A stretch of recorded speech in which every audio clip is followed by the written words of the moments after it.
Restoring works of art is such a great way to go through life. It's one of the most thrilling things to be able to bring back a work of art. And I think for me, one of the great advantages of it is this extraordinary intimacy one has with the art object.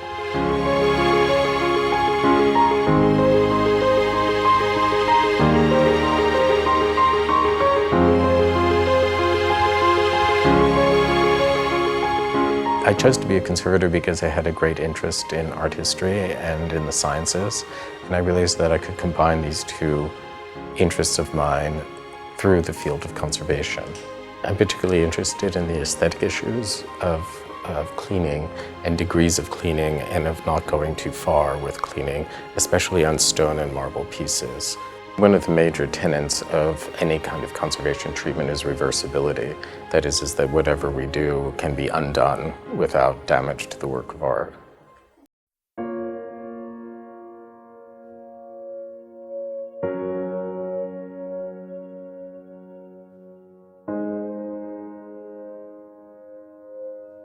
I was at the Louvre one day and I noticed that they had a Khatchkar that had been given to them by the Republic of Armenia. And I thought to myself, why can't we have one? With the curator, Helen Evans, who's our curator of Byzantine art, we made a trip to Armenia. We were taken around to look at Khatchkars.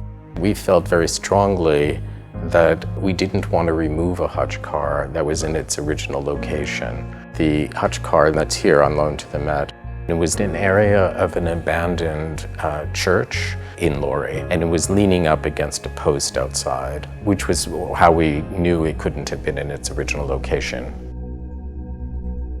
The Khatchkar was used often as a grave marker, but it was also used to mark special events. Most Khatchkars are made of tufa, a volcanic stone, a much softer stone. But the Khatchkar that's here at the Met is of basalt, which is actually a rarer material.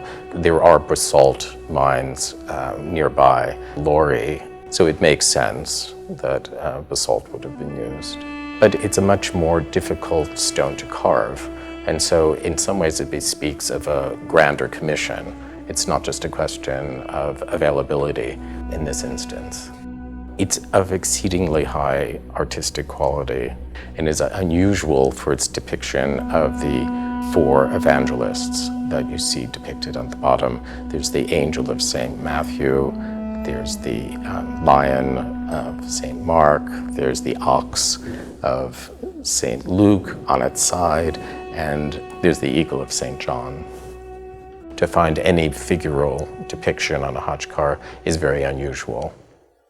One thing that I found to be rather distinctive about the Khatchkars from the conservation point of view are the ones that we were shown, and that was many, hundreds of Khatchkars, is that they're not recarved.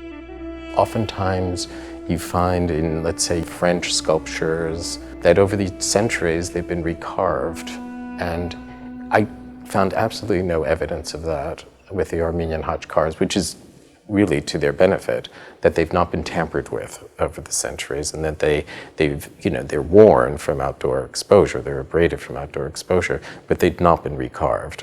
And so that in essence we're very close to their original conception.